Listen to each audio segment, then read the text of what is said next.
Baik, Assalamualaikum warahmatullahi wabarakatuh. Perkenalkan, nama saya Panji Alflatorif, NIM 13/2022-047. Saya dari kelompok 2 ingin mempresentasikan hasil PPT saya yang berjudul Digitalisasi, Smart Grid, dan Artificial Intelligence dalam Manajemen Sistem Tenaga Submetri.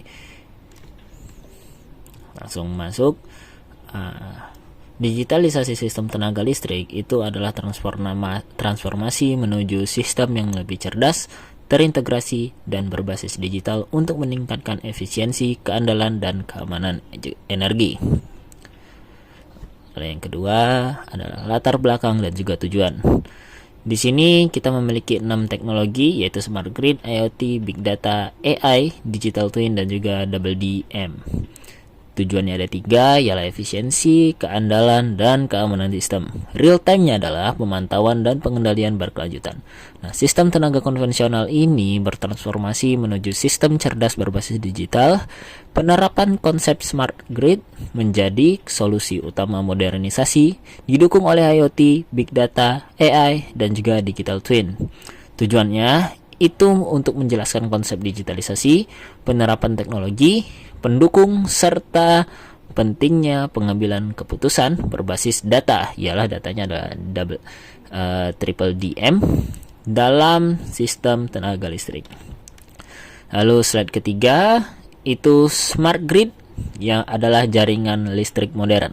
Nah, sistem jaringan tenaga listrik yang mengintegrasikan teknologi informasi, komunikasi, sensor, dan otomatis untuk komunikasi dua arah antara penyedia listrik dan pelanggan secara real time. Konvensional gridnya itu adalah satu arah, ialah aliran daya. Lalu yang kedua ada pemantauan manual, yang ketiga ada kontrol terbatas. Nah, smart grid itu yang pertama adalah komunikasinya dua arah, pemantauannya real time, self healing, lalu integrasi energi terbarukan, dan ada respon dan juga demand. Respon dari demand-nya. Karakteristik utamanya itu yang pertama adalah komunikasi dua arah atau two-way, lalu yang kedua monitoring real time, lalu yang ketiga otomatisasi operasi jaringan, lalu ada integrasi energi terbarukan, lalu ada self healing, gangguan otomatis, lalu ada manajemen beban atau demand response tadi. Nah, lalu slide keempat adalah komponen dan cara kerja smart grid. Yang pertama itu pengumpulan data. Nah, smart meter dan sensor itu mengukur tegangan, arus, frekuensi, temperatur, dan juga daya secara terus-menerus. Lalu yang kedua ada transmisi datanya. Nah, data yang dikirim melalui jaringan komunikasi ialah fiber optik, wifi, atau seluler menuju pusat pengendali atau yang kita kenal dengan SCADA. Lalu yang ketiga itu adalah analisis dan juga keputusan. Nah, sistem menganalisis data dan mengambil keputusan otomatis itu ada untuk mengatur aliran daya, penyeimbangan beban, dan juga proteksi pada gangguannya. Lalu yang keempat adalah implementasinya di Indonesia. Nah, PT PLN itu menerapkan AMI, digitalisasi gardu induk, dan monitoring berbasis IoT untuk transisi energi nasional.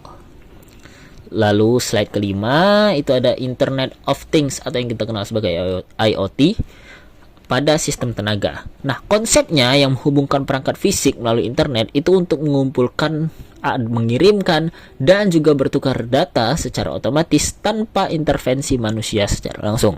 Nah, jaringan ini ialah ada fiber optik, wifi, 5G, dan juga LoRaWAN. Aplikasinya ialah monitoring, analitik, keputusan berbasis data. Lalu perceptionnya adalah sensor arus, tegangan, dan juga temperatur. Komponen utamanya sensor ini adalah arus, tegangan, temperatur, getaran, dan juga kualitas daya. Mikrokontrolernya ada Arduino, ESP32, Raspberry Pi, dan juga PLC termasuk. Modul komunikasinya itu ada Wi-Fi, GSM, LTE, Zigbee, dan juga LoRa.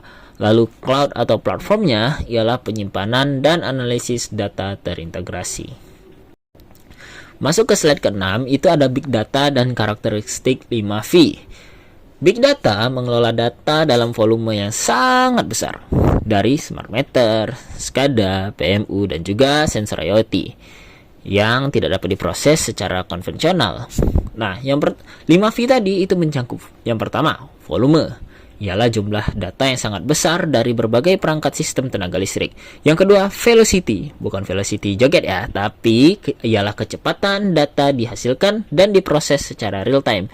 Lalu ada variety, ialah keberagaman format, ialah numerik, teks, gambar, video, dan juga sinyal sensor. Veracity itu ada tingkatan keakuratan dan kualitas data untuk analisisnya. Value-nya ialah manfaat, efisiensi operasi, pengurangan gangguan, optimasi energi. Lanjut kita slide ke-7, ialah AI untuk pemeliharaan prediktif. Nah, Artificial Intelligence mempelajari pola data historis maupun real time untuk memprediksi kerusakan peralatan sebelum kegagalan terjadi, mengurangi yang namanya downtime, dan juga biaya operasionalnya bisa ditekan. Nah, algoritma AI itu yang digunakan ada ANN atau Artificial Neural Network, ialah untuk memprediksi kondisi transformator, generator, dan juga motor listrik. Lalu yang kedua ada SVM, ialah Support Vector Machine, ialah klasifikasi kondisi peralatan normal versus gangguan. Lalu yang ketiga ada Decision Tree dan Random Forest, ialah identifikasi faktor penyebab kerusakan. Lalu yang keempat ada Deep Learning, ialah deteksi gangguan berbasis citra thermal dan analisis getaran. Yang pertama itu adalah pengumpulan data untuk sensor yang mengukur tegangan, arus, temperaturnya, getaran, dan THD secara real time. Yang kedua ada processing, pembersihan data, normalisasi, pemilihan parameter yang relevan. Lalu yang ketiga, deteksi dari sebuah anomali, ialah AI yang mengenali pola normal dan memberikan peringatan dini jika ada penyimpangan. Lanjut ke slide ke-8, ialah digital twin atau kembaran digital aset fisik. Nah, representasi digital dari objek fisik yang diperbarui secara real time melalui data sensor memungkinkan simulasi dan evaluasi tanpa mengganggu operasi sebenarnya. Nah, ada 3, pembangkit listrik, transformator daya, dan juga PLTS, pembangkit listrik tenaga surya. Pembangkit listrik yang pertama itu ada memantau generator, turbinnya, boiler, itu untuk memprediksi kebutuhan pemeliharaannya. Lalu transformator daya itu untuk memonitor temperatur minyak, kelembapan, isolasinya yang memperkirakan umur dari sebuah aset tersebut.